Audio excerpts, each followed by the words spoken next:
Hello ನಮಸ್ಕಾರ, ನೀವು ನೋಡ್ತಾ ಇದ್ದೀರಾ ಇಂಡಿಯಾ ಫಸ್ಟ್. ನಾನು ರಕ್ಷತ್ ಶೆಟ್ಟಿ. ಈಗ ಹೆಡ್ಲೈನ್ಸ್.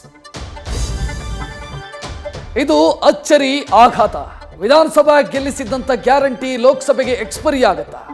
ಮತ ಹಾಕದೇ ಇದ್ರೆ ಗ್ಯಾರಂಟಿ ಕ್ಯಾನ್ಸಲ್ ಅಂತ ಬಾಲಕೃಷ್ಣ ಮಾಡಿದ ಬ್ಲ್ಯಾಕ್ ಮೇಲ್ ರಾಜ್ಯದಲ್ಲಿ ವಾಗ್ಯುದ್ಧಕ್ಕೆ ಕಾರಣ ಆಗಿದೆ. ಆದರೆ ಸಿಎಂ ಮಾತ್ರ ಬಂದಾಗಲ್ಲ ಅಂತ ಭರವಸೆ ಕೊಟ್ಟರೂ ಕೂಡ ಅನುಮಾನ ಕರಗ್ತಾ ಇಲ್ಲ. ಕರ್ನಾಟಕದಲ್ಲಿ ಕನ್ನಡವೇ ಸಾರ್ವಭೌಮ ಭಾಷೆ, ಬೆಂಗಳೂರು ಅದರ ಹೃದಯ ಬಡಿತ. ಆದರೆ ಫಲಕಗಳಲ್ಲಿ ಕನ್ನಡ ಕಡ್ಡಾಯಕ್ಕಾಗಿ ಜೈಲ್ ಪರೇಡ್ ನಡೆದಿದ್ದು ಗತದ ಭಾಗ. ಸಿದ್ದು ಸರ್ಕಾರದ ಸುಗ್ರೀವಾಜ್ಞೆಗೆ ಸದ್ಯ ವಿಘ್ನ ಎದುರಾಗಿದೆ.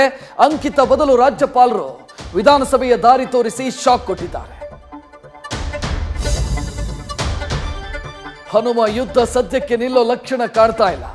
ವಿಭಿನ್ನ ಹೋರಾಟಕ್ಕೆ ಕೆರಗೋಡು ಗ್ರಾಮ ಕಹಳೆ ಮೊಳಗಿಸ್ತಾ ಇದೆ. 7ರಂದು ಬಂದ್ಗೆ ಕರೆ ಕೊಡಲಾಗಿದೆ. ಇತ್ತ ರಾಯಚೂರಿನ ಸಿರವಾರ ಟಿಪ್ಪುಗಾಗಿ ಉದ್ವಿಗ್ನ ಸ್ಥಿತಿಗೆ ಜಾರಿದ್ರೆ ಮೈಸೂರಲ್ಲಿ ಹಾರಾಡ್ತಾ ಇರೋ ಬಾವುಟದ ಬಗ್ಗೆ ಪ್ರತಾಪ್ ಸಿಂಹ ಗರ್ಜಿಸಿದ್ದಾರೆ.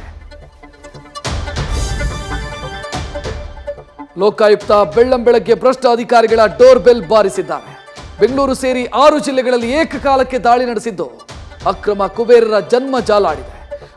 ಕೋಟಿ ಬೆಲೆ ಬಾಳೋ ಬಂಗಲೆ, ಬೆಳ್ಳಿ ಪಾತ್ರೆ, ಚಿನ್ನ, ಹಣ, ಅಕ್ರಮ ಆಸ್ತಿ ಪತ್ರಗಳನ್ನು ಜಪ್ತಿ ಮಾಡಲಾಗಿದೆ.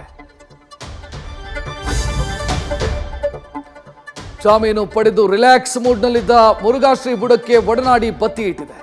ಜಾಮೀನು ಪ್ರಶ್ನಿಸಿ ಸುಪ್ರೀಂ ಕೋರ್ಟ್ನ ಮೊರೆ ಹೋದ ಒಡನಾಡಿ ಪೋಕ್ಸೋ ಪ್ರಕರಣದಲ್ಲಿ ಬೇಲ್ ನೀಡಿದ್ದನ್ನು ಪ್ರಶ್ನಿಸಿದೆ. ಈ ವಿಚಾರವಾಗಿ ರಾಜ್ಯ ಸರ್ಕಾರಕ್ಕೆ ಸುಪ್ರೀಂ ಕೋರ್ಟ್ ನೋಟಿಸ್ ಜಾರಿ ಮಾಡಿದೆ. ನ್ಯೂಸ್ ಫಸ್ಟ್, ನಿರ್ಭೀತಿಯಿಂದ ನಿಮ್ಮ ಪರವಾಗಿ.